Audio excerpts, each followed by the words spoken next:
one in 2024. We are excited to have you join us for this special event organized by the DESIS Network, which focus on fostering critical discussions that challenge the design community to embrace diversity and create meaningful change. Today, we embark on a vital conversation titled DESIS as a pluriversal contact zone, a place where different worlds coexist. Allow me to introduce myself for those ones that don't know me. I'm Teresa Franqueira, the International Coordinator of DESIS Network. Alongside me, I have Gisela Pinheiro, who is a member of the DESIS Network Coordination Team.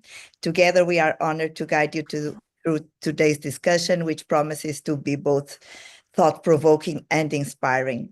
This event reflects DESIS Network's commitment to challenging its labs and the broader design community to reflect on how design creates spaces for diversity, inclusivity, and collaboration.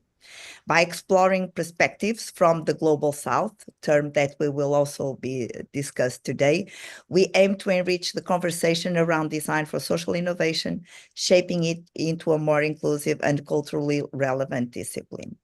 Today, we have the privilege to welcome the speakers, Aguinaldo dos Santos, Ezio Manzini, with the conversation moderated by Ralitsa Debrah. Aguinaldo is a professor at the Federal University of Paraná in Brazil and will share his expertise and experience in social innovation and his perspective on the role of engagement as a pillar of design for social innovation. Ezio Manzini doesn't need any introduction, even though he is the president of DESIS Network and a pioneer in social innovation and has been a leading figure in exploring the relationship between design and the ecological transition. And last but not the least, Ralitsa Debrah, our moderator today, brings a wealth of experience as a design researcher and will guide us through this dynamic and essential conversation. The topic today session is grounded in a pressing question: how can international design networks like DESIS become a pluriversal contact zone, a place where different worlds coexist and collaborate to create inclusive, diverse, and meaningful futures? As the conversations unfold, we will explore themes like engagement, the global North-South divide, and the need for design to evolve into a more inclusive practice. After our speakers share their insights, we'll open the floor to you, our audience, for an engaging discussion. This is an opportunity for everyone to contribute, and I hope you do that. So we encourage you to participate actively. Thank you for being here today. Let's dive into this vital conversation about design diversity and the pluriverse. And without further ado, I will now hand the floor to our moderator, Ralitsa Debrah, to lead us through today's discussion. Thank you. Thank you so much, Teresa, and welcome everybody. Good to see you. Please give us a wave. Yes. Yeah, that's the wave. Yeah. Thank you all. And we are very excited to have you here. Yeah, so before we start anything, I think we also like to thank Teresa for making it happen. And we are glad to have Ezio and then Aguinaldo here. So let's dive into our conversation. So Aguinaldo, we'd like to welcome you to the floor and please share with us your views on the topic. And yeah, so over to you, Aguinaldo. Thank you very much, Ralitsa. Really nice to be here, my friend Ezio, Teresa, and everyone watching. I'm talking here from Curitiba, in the city down in the south of Curitiba. Well, quite far away from you, Ralitsa. You are in New York right now. Ezio probably somewhere in Italy, and Teresa in Portugal. Really, we are connecting north and south. Really. I'm going to share my screen right now. 1 second. Sharing the screen. Where I put my slides here. Can you see my screen? Yes. Yes. Are you seeing my screen? Yes, we can. Okay. So I'm gonna share with you some of my perspectives on public engagement, and I'm gonna focus on very much on food, around food systems. We do work on many different. Hello. We do work on many different topics here in Curitiba, but in order to give some, cohesion to this talk, I'm gonna give examples and discuss around food. When you talk about engagement, normally nowadays when you talk about engagement, quite often people use that on the social networks on the internet, thinking very much about capturing the attention, keeping people interested, encouraging them to interact with content and features on the internet. That normally when people talk about uh, engagement on the internet is very much about this. So and then the indicators to assess engagement is very much the active participation, the time people spend interacting with the digital content, and the number of visits they do to that content, and the conversions, how much actions are derived from this engagement. But that's not the engagement we are talking here. We are talking about engagement that really actively promote the protagonism of individual and communities, not just to a single problem, but to create visions, policies, strategies, and defining the priorities, what is relevant to their needs. And then, in this perspective, engagement here entangles much more, a much broader perspective, which is includes participatory problem solving, collaboration, co-creation, capacity building, empowerment, this two-way communication, the feedback, not just one-way communication, learning. This is a continuous learning process, and very much about sharing. So engagement here, but at least my perspective here is much broader than just participation. Is really bring the souls of people in the long term towards a cause or problem. No, there are many different models when you think about participation, and I see very much engagement as going a bit beyond these conventional models. Here, for example, the model for the International Association of Public Participation that puts like a ladder from just informing to consulting people to involving people to collaborating with them. And the last level, they put empowerment, to place the final decision making in the hands of the people that are affected by the decision. And if you take the Einstein's model, it is a much broader, more complete model. It includes the non-participation when there is manipulation of people, and and in the last level, like the previous model from the AAP, it sits in control when you give not just delegating power, but you give full control of the directions of giving Right. innovation. So, so When I think about engagement, hello. When I think about engagement, I'm talking very much about going to the top part of this ladder. So is really not just that, but very much on the last level here. When you compare engagement in the global north and global south, I'm gonna put some dimensions. What makes the difference between global north and global south? I was talking to Ezio about this. I'm going to use the term global north, global south for didactic reasons, but I see very much that even inside of our cities here, for example, in Brazil, we have our global north or global south inside of our cities. What I mean is, in the case of Brazil, you're going to find contexts here, where particularly in richer areas, that have a very similar context to the North Hemisphere. So what I mean, global south, you might also understand. You might also consider that not just about a latitude or a geographical location on the globe, but could be also within the same boundaries of a city. In the case of Curitiba, we do have our global north, global south inside of Curitiba, my city. But just for the sake of simplicity, or make more didactic the argument, I'm going to use the same global north, global south argument. Take, for example, the dimension of cultural context and trust building.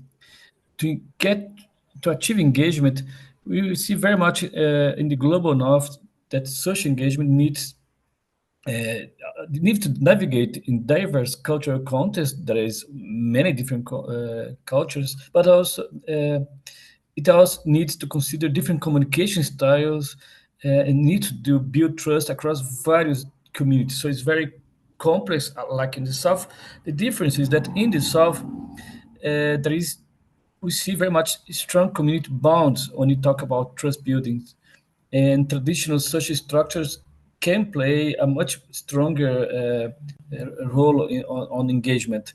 And so building trust is very much about meaningful relationships and cultural sensitivity. I'm going to give you some examples here.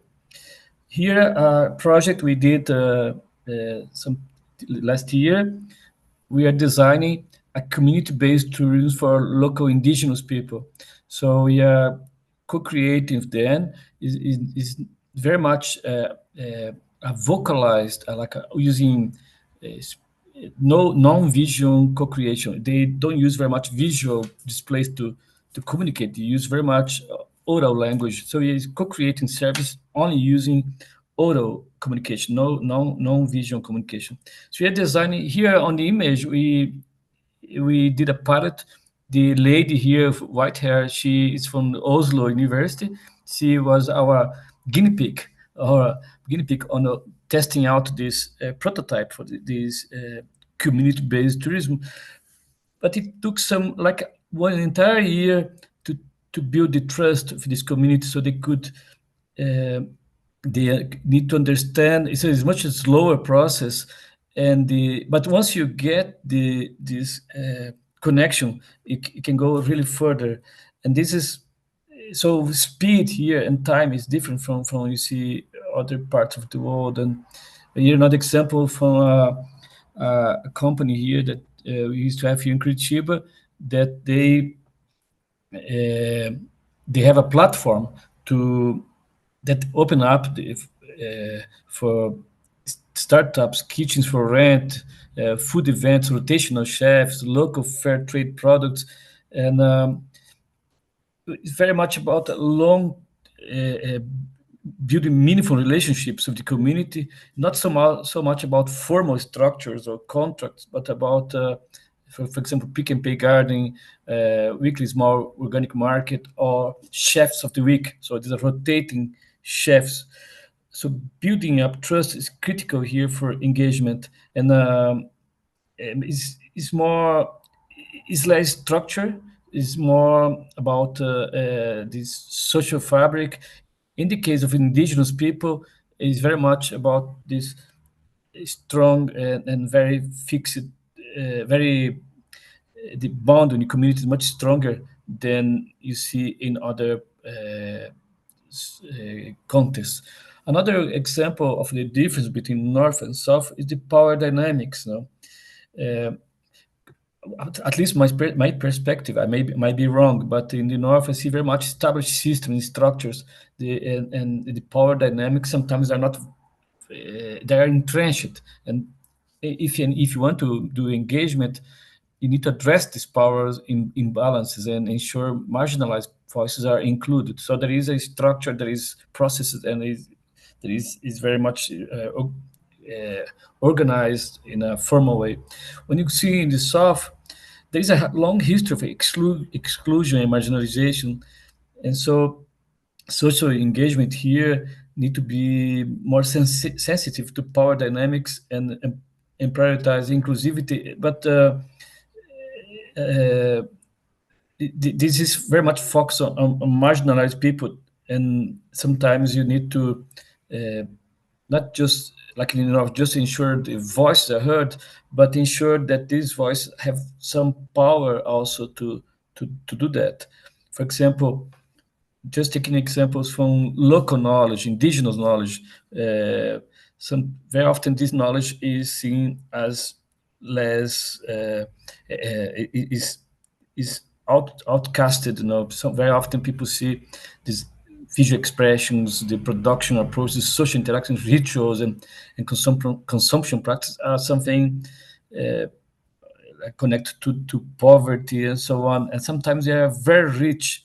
Just take an example of the native Peruvian dishes here in South America.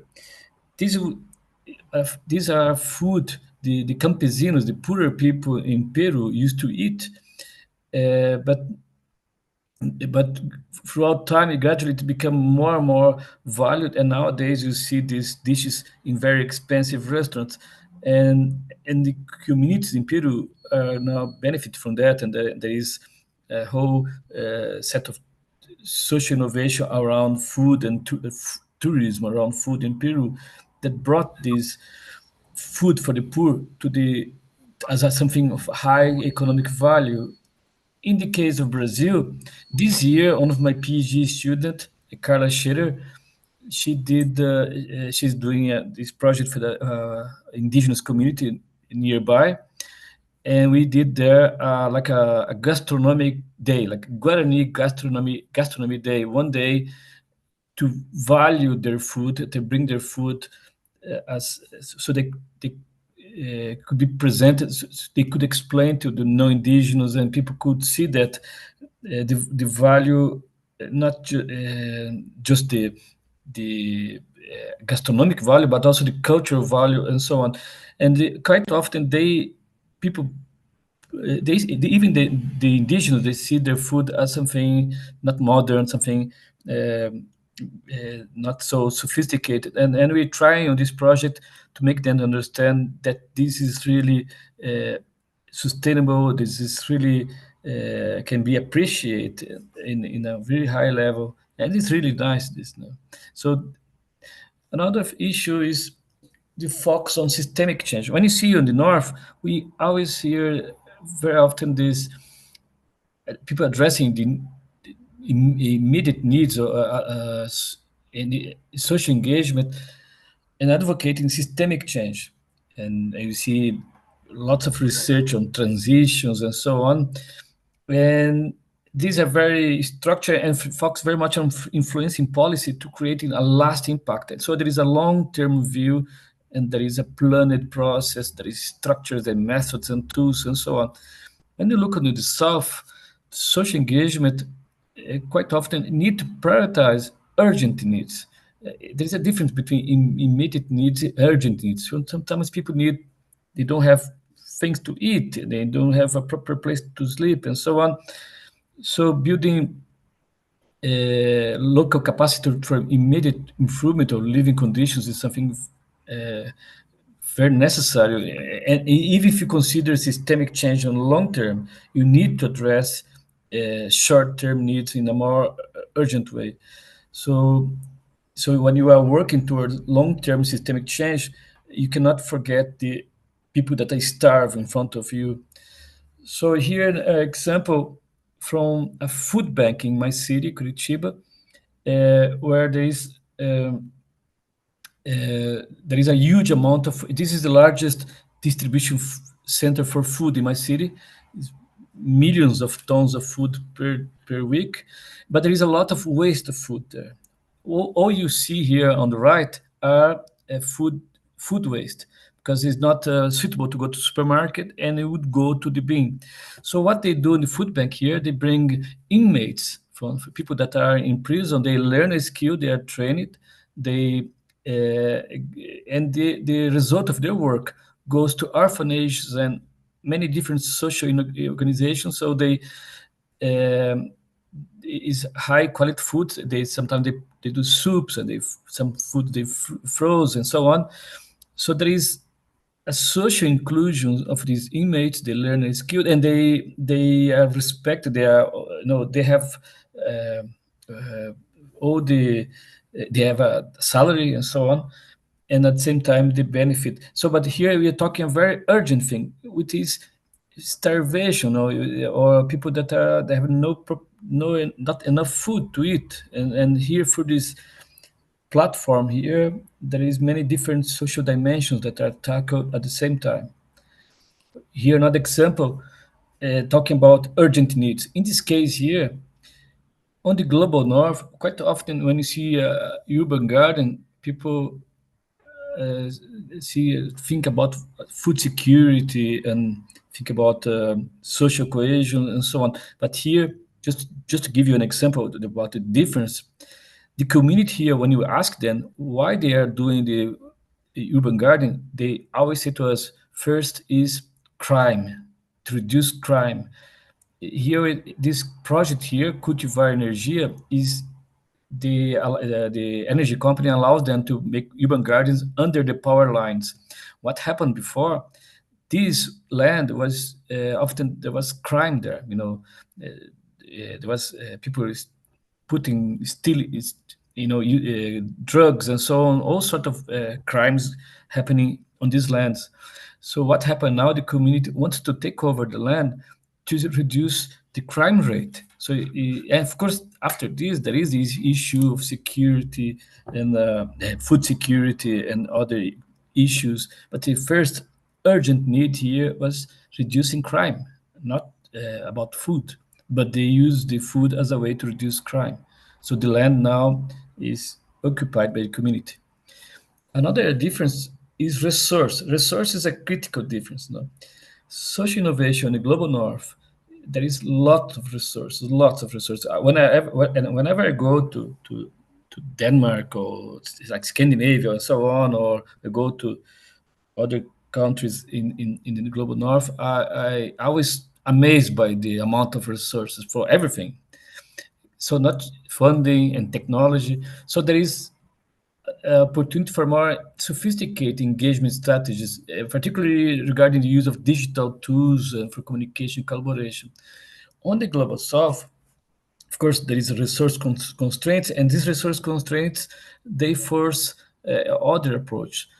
So grassroots mobilization, like associations or collectives or all sort of grassroots mobilization, focusing very much on local knowledge and vernacular knowledge and innovative approach that use limited resources. For example, here an initiative in my city that promotes very much many different initiatives, not just in the social dimension, but also in environmental and economic dimension.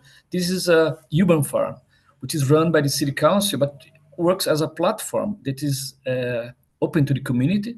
So you see there a community of groups of women learning how to cook different, like how to use how to recycle organic and so on, there are many initiatives to train elderly people and train children come here to learn how to do urban gardening. So you see there is an open kitchen there to learn these eatable plants. So there are many, it works as a platform, but yeah, it happens because if there is not such a thing, people have some difficulty to learn this or having access to this structure. So providing a platform like this enables that even the poor people can have access, and even using shared facilities, like for example, the shared kitchen. Or if another example here, a platform from the city council for NGOs that provide food for the homeless people. They are in this network here. There are 53 NGOs in Curitiba providing food for the homeless people. But they used to do that in the street, like on the open air. So the city council provided a platform where there are many open restaurants, like you see on the screen, of industrial kitchen and tables and toilet, usually under the bridges, but really well, very good quality in the space. And this is a platform that can be shared by many different NGOs, and then enables many activities which is directed to the homeless, but enables also training homeless to get better jobs or the opportunity for employment and so on. And the last thing I want to say here is the role of technology. Technology in the global north is quite central to facilitate engagement, online platforms, social media, digital tools. Brazil is a country that uses a lot of for example, we are the 5th country in the world in the use the ownership of mobile phones. The first one is China, if I'm not wrong. The second one is I think I forgot, but Brazil is the 5th country. I think Indonesia is above us, and India. I think India is the 2nd country. We are the 5th in the ranking of ownership of mobile phones. So there are lots of Brazilians using mobile phone, but still, while technology is increasingly important, uh, social engagement still relies very much on the face-to-face interaction. There is mobilizing community. Uh, that cannot rely only on digital technology on the global south. So the traditional communication channels still play a very important role. Here an example of a study we did on transparency. One of my PhD students, she's already a doctor now, Marcela Lomba, she proposed a model for transparency, which goes from normative transparency, which, transparency that follows the law, things that are imposed by the law, formative transparency, which helps to train people about social, environmental, and economic issues on sustainability. And the last level here is participative transparency. This level here comes engagement. If you see here's some examples of participative transparency coming from richer places in the world. For example, Garmanger enables you to follow your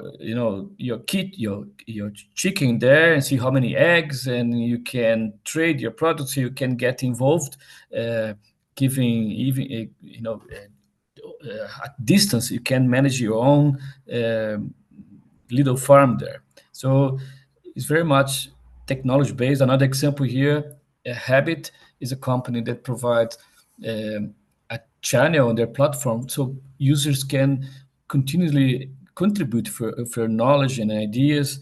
And but you see, so it's very much focused on technology.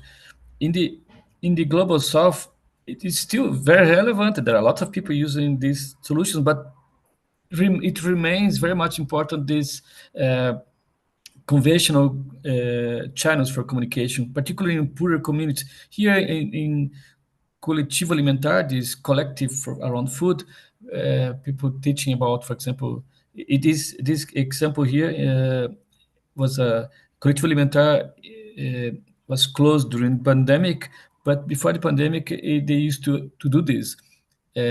Workshops, for example, about tea, local tea, and its possibilities, and teaching people about social, environmental, and economic issues around food.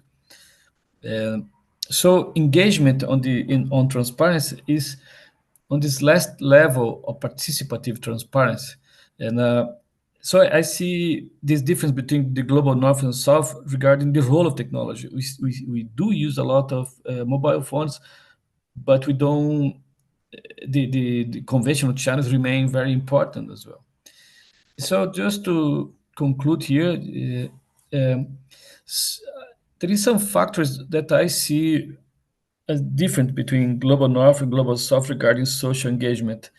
The needs, as I mentioned before, in the global south, we are talking uh, basic needs, food security, clean water, healthcare, and that makes the whole difference about engagement. While in the north, it's very much about just social justice, environmental sustainability, economic inequality. The social structures as well is different. In global north, there is uh, bureaucratic and fixed or more stable structure for social participation, while in the south, traditional leadership structures or informal economies play an important role. In Brazil, if I'm not wrong, is around almost 50% of the economy is informal, not formal economy. Cultural norms in the north, of course, is very diverse, and it's focused very much on individual rights and expression. But in the south, is perhaps even highly diverse because you still have lots of small traditional communities, and the emphasis then is very much on collectivism, community, and respect to the elders, particularly on the rural areas. Inclusivity on the global north is very much about reaching diverse groups or addressing systemic barriers for participation. Inclusivity in global south is very much about deep-rooted inequalities and marginalized voices that are sometimes very quite often not they don't have an opportunity to be heard, or they have no power to make any difference. On the global north, meaningful participations quite often opportunities for input, co-creation, and shared decision-making. In the global south, there are a more broad set of ways of participation, I would say. So valuing local knowledge, decolonizing knowledge, sometimes, as I mentioned before, I give some examples. People have a wonderful food, a wonderful way to present the food, but quite often they are taught that this is not very elegant, or something that comes from elsewhere is much better. Communication, global north, there is various channels, online platforms, social media, and in global south, local communication styles, community networks, and trusted leaders still remains very important. Active listening, in the global north, at least I see very much formal feedbacks, surveys, focus group. In the global south, informal channels, informal ways of talking to the community dialogues and storytelling is still very important. And finally, building trust. In global north, I see very much an approach focusing on emphasizing transparency, accountability, traceability, and relationships, very formal with stakeholders. In global south, very much, as I gave you the examples before, it requires time and cultural sensitivity, and you need to demonstrate to the community that you really are committed to the long term. You cannot go there to the communities in short term. Give an example. So, for example, indigenous communities, we take some 2 years to build trust, and the communities in the city, for example. There are some communities here that we are working for the last 10 years. So if you go there in the short term, they not trust you. Of course, this issue happens also in the global south, but in the global north, but in global north, I see at least there is a layer of structure in the system, a layer of formal governance, of formal advocacy that we don't see so much in the south. Is very much informal and more loose structure. So that's I want to say, just to provoke the discussion. Sorry if I took a bit longer than I planned.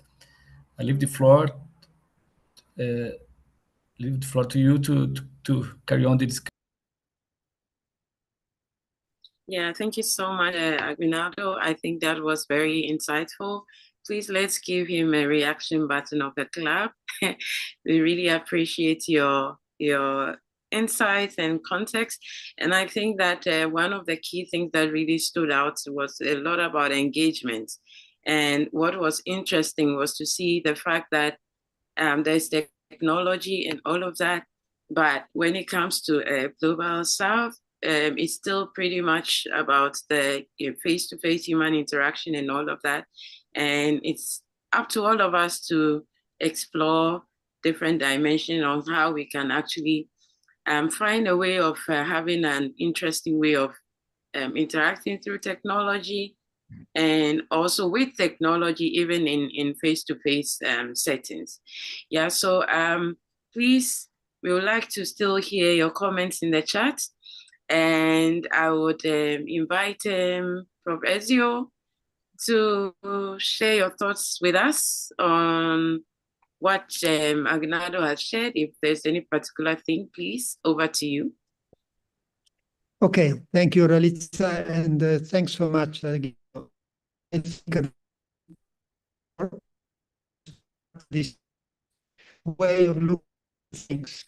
So before entering some points that Aguinaldo stated, I want to make a step backward on the meaning of what we are trying. When I say we, I mean the DESIS group as it is. As you know, we have chosen some years ago not to have a kind of manifesto, but to have a statement that every year can be updated. And this is a conversation, and this one that we are doing now, are the way in which we try to see what are the topic and how to update our statement. So we have had different topics, and I will not go back so much. And now, as has been said by Teresa, and afterward has been said also by Ralitsa, we choose to have a different eyes on what does it mean. A cluster of topics that can be discussable. That could be the decolonizing design, could be the relationship between the North and the South. We can have different things to say, how we can give voice to the different voices, the different point of view that we have in our planet. And if we take DESIS, as maybe someone of you knows, we started from the beginning, in some way being in some way equilibrating between the North or the West and the South, because we had the Asia, China in particular from the beginning. We had South America from the beginning. We had some African, unfortunately not so many, but some from Africa. So we could say, so what's the problem? We have been in some way equally spread around the world. Yes, but as Aguinaldo said, the relationship between the North and the South is not only geographical, but it also cut across the different regions, the different people, and also our mind. So we have a kind of global South and global North also in our mind. And by this point of view, in my view, and I am Western, so I can only try to have a look of myself, but the group that started were using the conceptualization that come from the West. So a lot of the story about the design in general, the design for social innovation and social innovation have been formulated by people that were thinking in a Western way. So the effort that we have to do is to try, for myself, I will be Western also tomorrow. I'm not going to change, but to be a place where strongly different point of view can interact, trying to find also some convergence, but bringing all our differences. And we have found very useful this concept of a pluriversal quantum zone. That is a concept that is taken from Arturo Escobar and Mariana Cadena theories. But beyond all the things that are said, and I invite everybody of you, if you don't know Arturo books, they are really very interesting. But also the final issue for us is what does it mean if we imagine that DESIS could really be in this kind of zone, a place where different positions can be there and interact in an equal way. And no need to be said that this is important not only for the sake of design, but it's also important for the sake of, for instance, trying to design for peace. That is one of the topics that we should have in this moment. So try to have a place where different positions can interact. Given that it has been very interesting to start with this notion of engagement, because even though engagement is not exactly equal than collaboration, but engagement, collaboration, this kind of issues that are related how people interact and do something together is really the core of social innovation. And the core means that social innovation started 15, 20 years ago on these topics. And it is not exactly the same as social design. And in my view, when we start this conversation, also in the presentation done by Aguinaldo, there is a kind of interlinked position in between what is the tradition of social design and what is the tradition of social innovation. And maybe now we are trying to put them together, but trying to understand what are the two positions. So, for instance, engagement as a term is not exactly as collaboration, because engagement means somebody that tries to engage somebody else. There is always somebody willing to do something for others. And this has been the root of social design, because social design has been something that started from the idea, we as designers, we want to do something for the people that have needs. So we have, and all the discussion about trust creating, of course, it's a big, big problem. But the problem is because there are somebody that is there to try to make something happen to somebody else. So you have to, in some way, to build the trust that you are doing something that they can recognize as their own activities. And another thing is that social design do not necessarily change the system. Not at the end, Aguinaldo was talking of the very big system. That is another story. But at the local scale, we have a system at the local scale. So social design can also intervene to do something good without necessarily change the system, simply because the result is good for the people that have it. Where social innovation from the beginning maybe was not so clearly devoted to the poor people, and there are some reasons that we have already discussed why. But the starting point is somebody that starts to do something in a different way. And collaboration means, as opposed to the mainstream of individualistic society, there has been somebody that started to do something in a collaborative way. And in the moment in which you have a certain solution that is based on it, doing something for somebody, toward the people that organize themselves to do something together, this is at the local scale a systemic change. The risk of the traditional social innovation is the one that we recognize very clearly since some years at least, is that the ones that have the power, the possibility to organize themselves and do something together are the ones that have richness, at least in terms of time and attention. And very frequently, at least in the northwest of the world, the ones that have this kind of richness are rich or relatively rich. And therefore, the limit of social innovation is that until now, that way of organizing things that change in some way locally the system are not the ones that are more in the needs. And this is one of the main issues that we are discussing as DESIS, but also the people dealing with social innovation. So now here we are trying to put together the two attitudes to have a social design that is also social change, and on the other side, social innovation that is also social innovation in between the poor. So in my view, when we see the very good example that has been brought by Aguinaldo, should be maybe by you, because now I want to stop, or in another opportunity, discussed by the point of view of how much they change the way of doing things.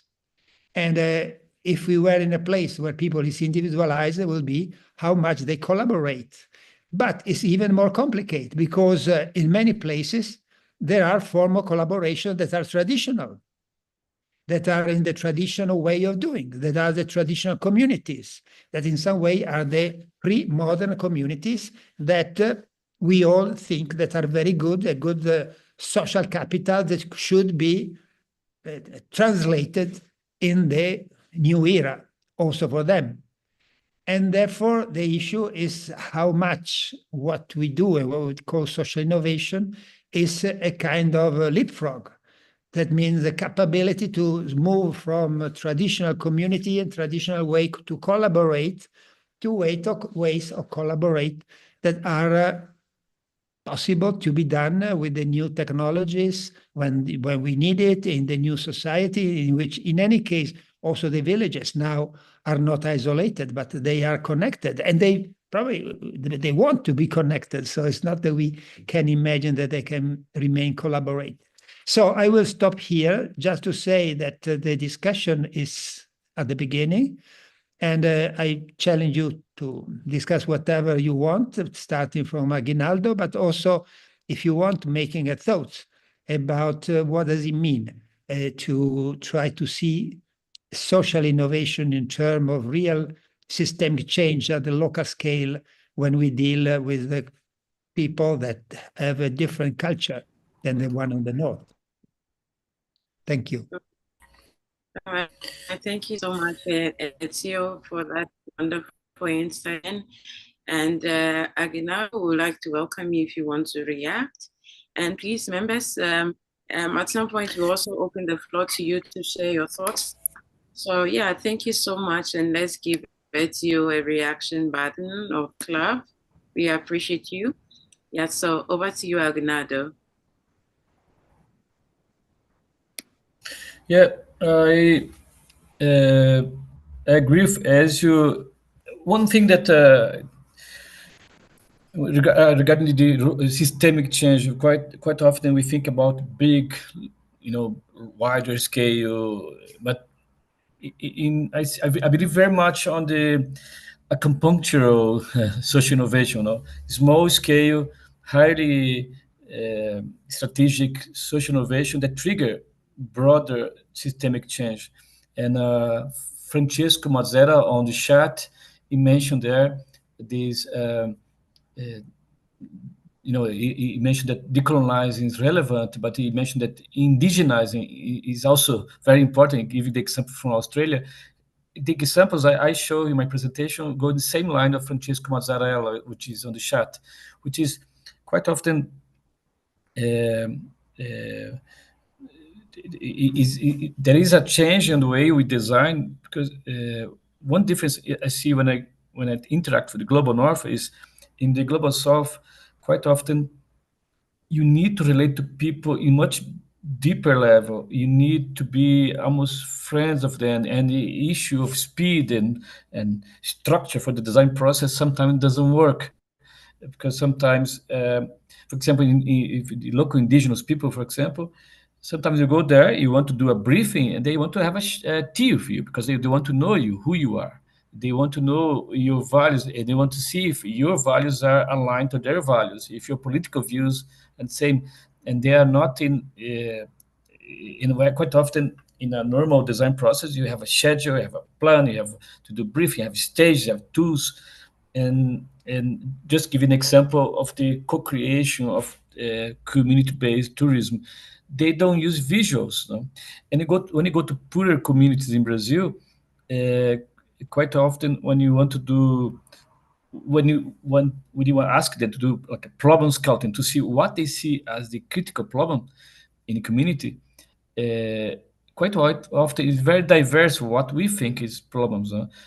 Just give an example. In a very poor community, we went there to help them to establish a center there for for them to interact, and they told us what they need there basically is solutions to they could enable the elderly people in the community to be able to have some income, to have earn some extra money. And so I talk about the urgency. The sometimes in the global south, um, the urgency of very basic needs change the entire design process, because sometimes you need to have more speed and short-term results. On the global north, quite often there is an opportunity of time to wait. You have lots of resources, so you can wait for long-term impact, and you can afford to wait. In the global south, sometimes you need to have impact today, because people need to eat. You need to have like sometimes you're doing like open source solutions with community to autism solutions for the children to be able to walk, and they need for today because they don't have any other alternatives. And so the urgency of social innovation, the urgency changed a lot of the social innovation process when you talk about the global south. Well, this from John. Thank you, Aguinaldo. I think one of the things is that when you think about the idea about urgency in Global South, even within my context, people would actually think about their basic needs, of course. And as you mentioned, what is this thing really addressing for them to actually follow the process? And the idea that people want to get to know you before you actually move on to other things, because they want to have coffee with you. And it's also the same way within our area. So that's also very interesting. And I think just to pick quickly from the chat, Karen also shares her thoughts, and she expresses that in her point of view, Global South is also an ontology, a view, dimension that guide our way of thinking, feeling, acting in the world. So it's about an inner change that profoundly changed the way we understand research and design. Ezio, I don't know if you'd like to reflect on that for us from Karen.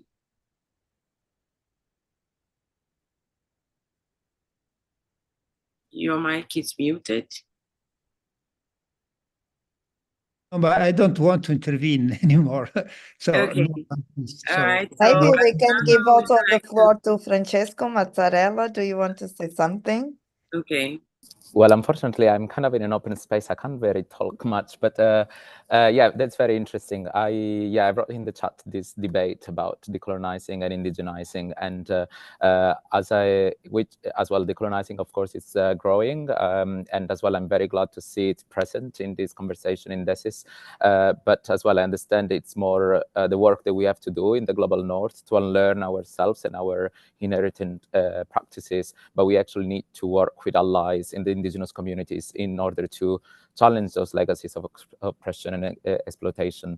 And then as well, I was just writing about resilience. I agree with Aguinaldo that often in the global south, there is a lack of resource, but actually for that situation, communities become much more resourceful, resilient, and reciprocal in their approaches.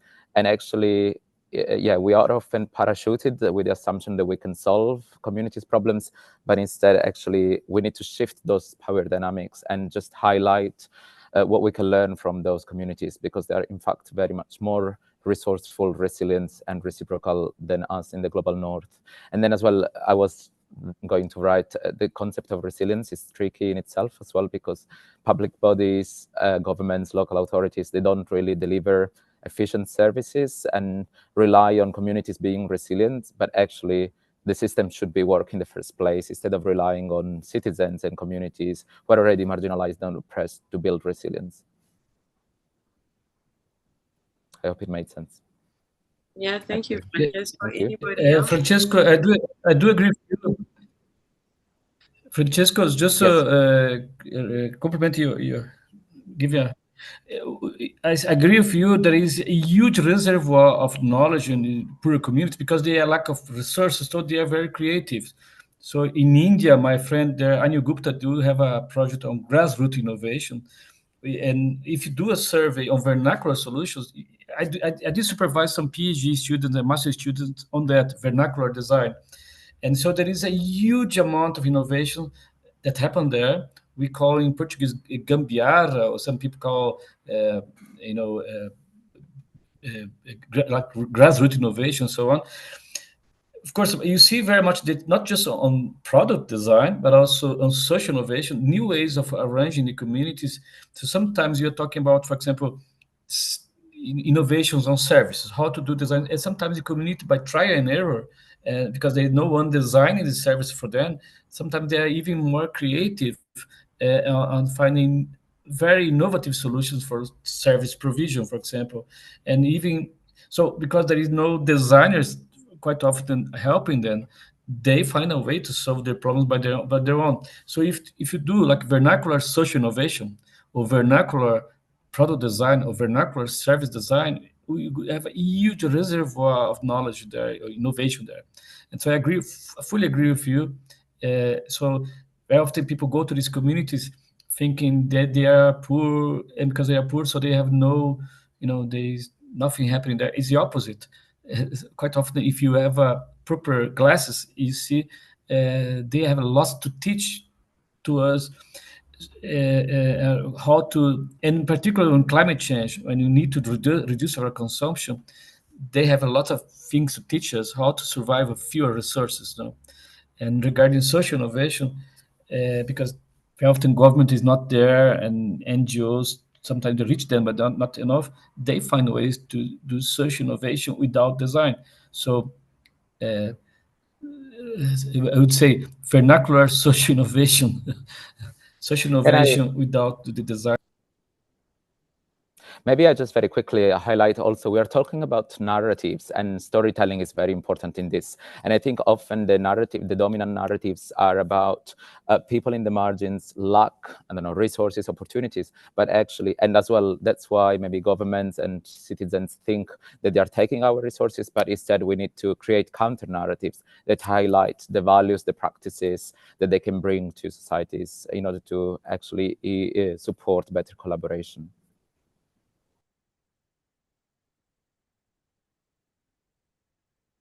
All right. Thank you for that. Anybody else wants to say? Yes, Cecilia. Hello, everybody. Thank you.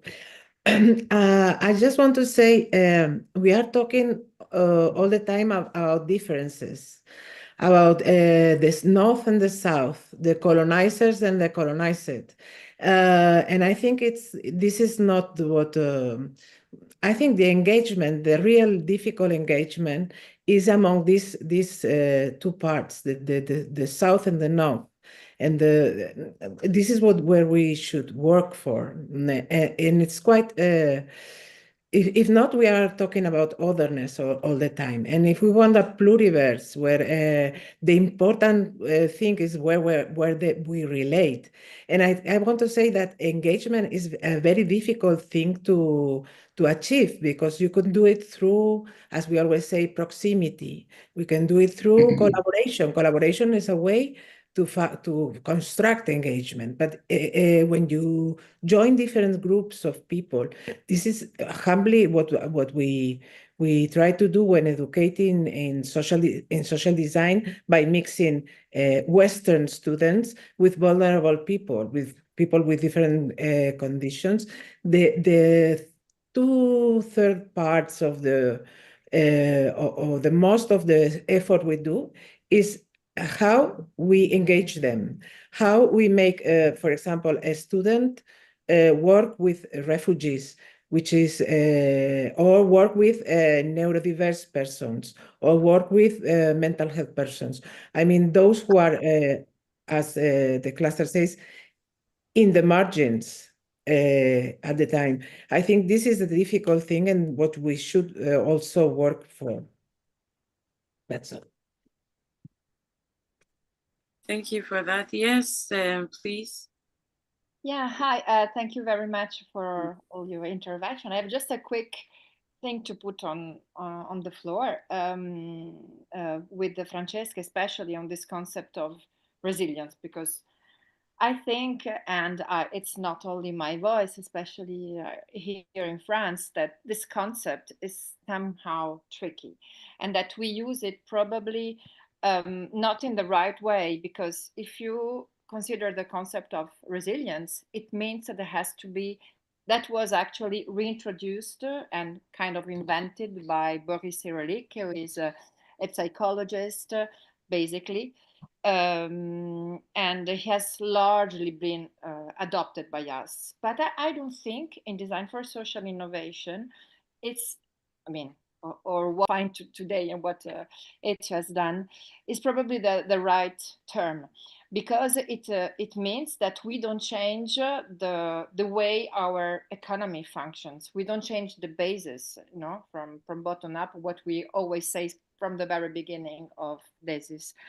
And there is a biologist that introduces in France a concept which is robustness. And he says that it would be much better in community to talk about robustness and not resilience, where there has to be a crisis. And robustness is something which is more in the very long term, and is also more apt to act in urgency situations. And it's a concept that is introduced by Olivier Hamon, and it's always and it comes from biology, and he also uses it a lot in his thoughts about global South and global North, and how we should leave behind us this concept of resilience, because it's just a way of supporting and repeating our system. And if we really want to do some and arrive to a better comprehension of the context, we are the larger context of global North and global South, we should probably act on this robustness. I mean, it's very philosophical term, but I just wanted to add this to the conversation. And the biologist is called Olivier Hamon, and he has written a book about robustness and the third way of living, the living beings of any kind, in the pluriversal term. Thank you, Anna, for your contribution. We appreciate that. All right, over to you, Jason. Yeah, thank you. One of the things that seems to be kind of being discussed but not being said, but is even in the original presentation, is that the context, as Anna describes here, is really the starting point. And the labels that we've been applying to this, indigenism or global south, global north, these are publishing points, but they're not per se, starting points for design thinking per se. Whereas, you can have a global north and global south in the same city in Brazil, in Curitiba, and then it's like, well, now these labels are kind of meaningless, and we really are talking about contextualization. And it could be your neighbor is a different context than you, perhaps. So maybe it's a question of approach. I don't know. What are your thoughts on that?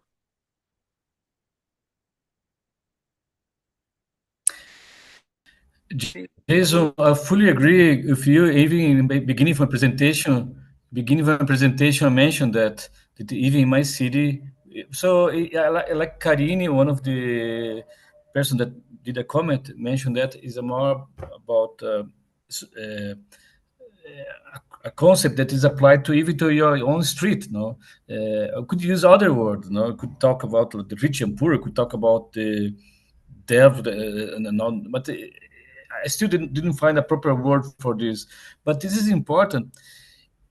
I think it's relevant for the design process, even for design thinking, because if you are taking the same street, depending on the context, you cannot treat everyone with the same approach. A pluriversal approach should consider that there's not a single best way. There is many different ways. So, for example, for some people who work very much a long co-creation process, and very much with a lot of empathy. Other people could maybe a very short term focus very much on pragmatic approach. So the key issue is not having a single bullet to treating all contests.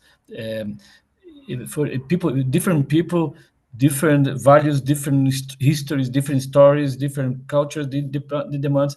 So it's a very, as the previous person mentioned there, a key issue is not having one single social innovation approach. I don't think we could use, for example, we talked about urban gardens in Curitiba. In the same city, I think we mapped one master dissertation. There are many different approaches in the same city to how to do urban garden. There are companies doing urban gardening with their employees. There are poor communities doing that for their own by themselves.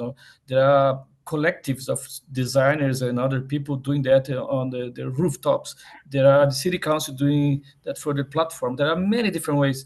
So I think it's useful to think about global south, global north if adds to the conversation pluriversal, but could use other term. I would be really happy to use other term. I didn't find yet a term that could put these extremes, very different,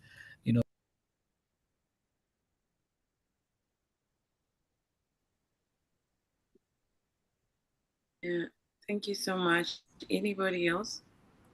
I don't know. Instead of speaking about pluriversal, we can take the terms of Edouard Glissant and take the archipelago and an archipelagic way of looking and living and doing together. Probably not saying again co, but also replacing this way of approaching our world and acting together on this world. I don't know what Glissant, Chamoiseau talk about this archipelagic way of approaching together, and pluriversal, of course, with.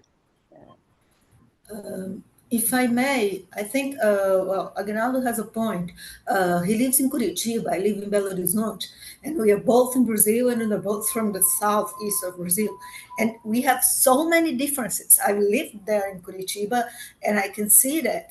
So it's impossible to to even to believe that we could find a magical one and say, okay, this is the solution for everybody and this will work everywhere. No, it won't. But I think that it's important, our discussions here, and that we see what others have been making, because some of the ideas they are presenting, maybe they could be useful with a little change on the cases on with the people you are working with now. So, of course, Brazil, as Francesco mentioned, we can't really just, well, wait for the government, because if we're going to do that, we're going to be waiting forever. So it's important that the people, that the community, they start their own work, and that we are there to it's not really help, because I don't think they need our help. I think what they need is the designers to go there and show them some things and help them, well, to decide, because at the end of the day, it's their life, so they should choose and they should find what's better for them.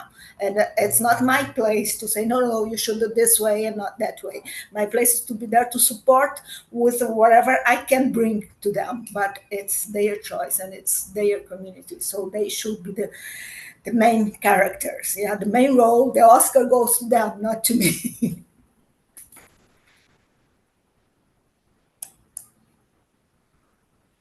Thank you, Rita, for that. I think at this point, I'd like to invite Aguinaldo, if you have a few key thoughts that you want to share, and we would also invite Ezio to share his thought as well. And please, let's keep the conversation going even beyond today.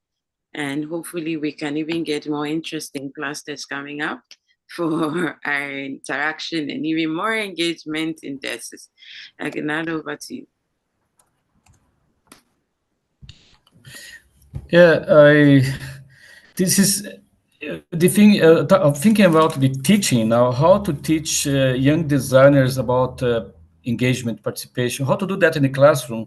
This is a big challenge, because quite often our disciplines are 6 months, 4 months, or 1 year, and delivering competencies on young designers, how to foster engagement or participation, co-creation, all these issues on the real world is not compatible with the structure of the design courses normally. So I need a long term. In the case of the south of Brazil or in the north of Brazil, or in the global south in general, these social innovation initiatives, they demand a long-term commitment from the designer, because they are not happening in 6 months. They take years to happen.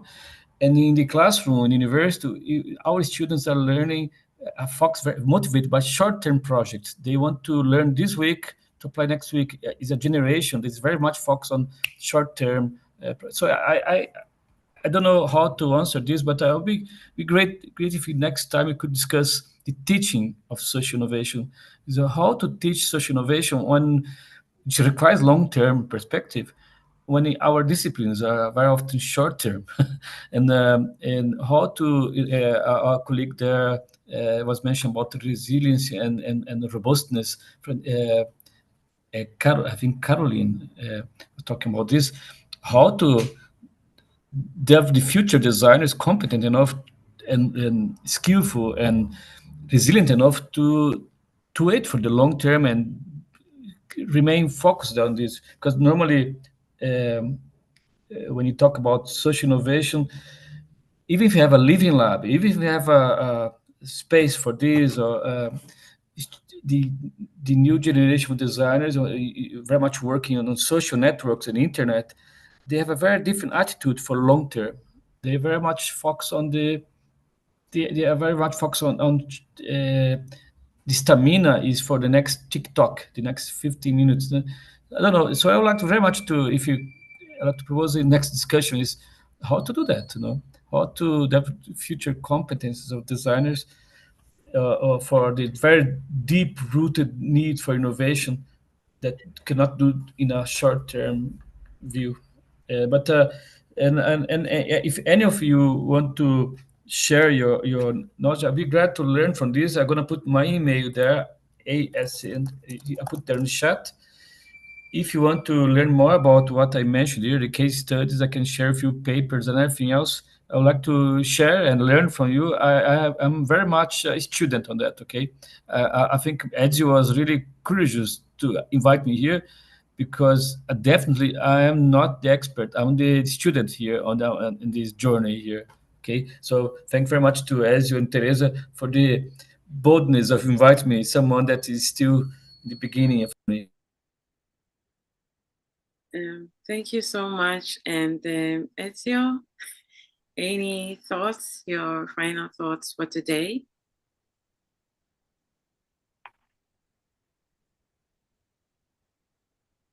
Hi, Ezio. To open your mic, Ezio. No, I saw Leo Castillo. They wanted to talk, no? No. Okay. So we have to finish, Teresa? All the good things have to finish at a certain moment. This is life. Okay, so it's finished, but it's not finished at all. Of course, there have been several points on which I would like to discuss with maybe we can find a possibility, but I want only to go to a kind of what for me is the core of the story. So the issue about decolonizing is politically very important. Sometimes the terms are used and misused, but they mean something. And we wanted to give a contribution to this discussion that, in my view, has been mainly an academic discussion. I'm not against academic discussion, but the style of DESIS is to look projects and to try to develop new knowledge moving from some experience. So I think that is very important to start a conversation. Somebody say, yes, but there are so many differences, even in Curitiba itself, there are so many differences, etc. Of course, if we know, this is what we know from the beginning, that we have to be linked to the specificity of a place, so very contextual. So, of course, we have to be very contextual. We can be able or not, but we have. Nevertheless, the doubt that I have, and this conversation will not clarify the doubt about what as DESIS we think, is that there are also some basic element of different culture. And the basic element of different culture could be expressed in different way afterward, of course. So in different part of Curitiba or in different part of Brazil, you can have different positions. But there could be a kind of basic attitude that means, what is the idea of progress? What is the idea of the relationship with the nature? What is the idea of how the people are together? What is a community? That could be very basic. And I have the impression, and not only me, but somebody that is more expert than me, that there are different attitudes that until now are being very much overwhelmed by the Western concepts. So the decolonizing is to be capable to see if, betting on the fact that this is true, if it is possible to have a place where different structure can emerge. And this is maybe something that has not happened today so much because it's not easy, because we are largely of the same cultural group. And therefore, we have a lot to do. But also, Aguinaldo, when he was saying, but in India, there are many people that have some innovation. Well, maybe we should do our best to try to focus and to help to people that are doing this kind of innovation to have voice and to see what they are telling, in which way they are telling the stories. So I'm sure that Ralitsa has some stories in which we can see different worldview. And because the notion of pluriverse, and now it's not, I have not invented it, I am only a scholar who has invented this term, but in my view, it's not simply to say that everything can go together and mix and having good exchange. Of course, we want to have good exchange, but it assumes that there are different positions and we have to recognize a different position to have the possibility to start a conversation. Because very often, if we shortcut and we westernized, move to the poor and we want to tell the story, well, very often it's our story that we are bringing to them. So we have to find a way to give space to other storytelling that are related to other way of seeing the world. This is what I'm saying. Afterward, I know that there is, of course, there was no idea. The idea was not that we have to have one single idea that have to win everything, also before. But now the attempt would be to try to give voice to somebody else that express projects in which new ideas that come from different culture can emerge, and we can try to leave some space and to express themselves. And I don't know if we will succeed because I recognize that it's very difficult to be done, because this also the idea north and south, of course, is not a good term. It's very rough, but it tells something. So we are mainly from the north, also the ones that are from the south in this meeting, for instance. And so to try to understand what could be the opening of this space is something that is the challenge that we have, I think. And the way to do it for me in DESIS is not so much to enter in moving from some theoretical discussion. Each one of us can participate to some theoretical discussion. Personally, I participate to theoretical discussions. But this is not the common thread of DESIS. DESIS is more related to project-based activities. And we should create a knowledge. So for instance, the example as the one in the many examples of Aguinaldo, the one of the community-based tourism. Well, this, in my view, is a very interesting and challenging example, because in that case, you really have some community that express their own values, and they have space to express their own values, because if the community-based tourism is taken seriously, the community has to be taken seriously, the community that is there, that is traditional, original, pre-modern community. And the community-supported, the community-based tourism, as could be also the community-supported agriculture, can be a way to create this pluriversal contact zone. So in the moment in which you try to put together the community as somebody that express the willing to get some result, but moving from different point of view, from different world making, well, this is the way in which you try to have this conversation. So what could be for us to try to, in some way, to find good example, because we need good example to have the possibility to go more in depth. And the community-supported, community-based agriculture is a systemic change. So this is just to be clear. The systemic change are not only the big one. The systemic change can also happen very local. And at least this is my opinion, the beginning of the big change cannot happen if we don't start changing something at the molecular scale. So the community, if we have, for instance, to bring food to the poor, is very good. You have to organize it, good, but it will not change the system. It's somebody that is good at bringing food to the poor. Where the community-based tourism change the system, because change the idea of what is tourism, change the idea of what is the relationships in between the guest and the host. And this is a totally different way of thinking in relation to the normal tourism. And by this point of view, it's a change that is based on the fact that somebody that normally do not have voice start to have voice. And this make everything different, in my view. So I don't know how we will do it, but we will try to figure out. And if you have idea, let's remain in contact. What does it mean?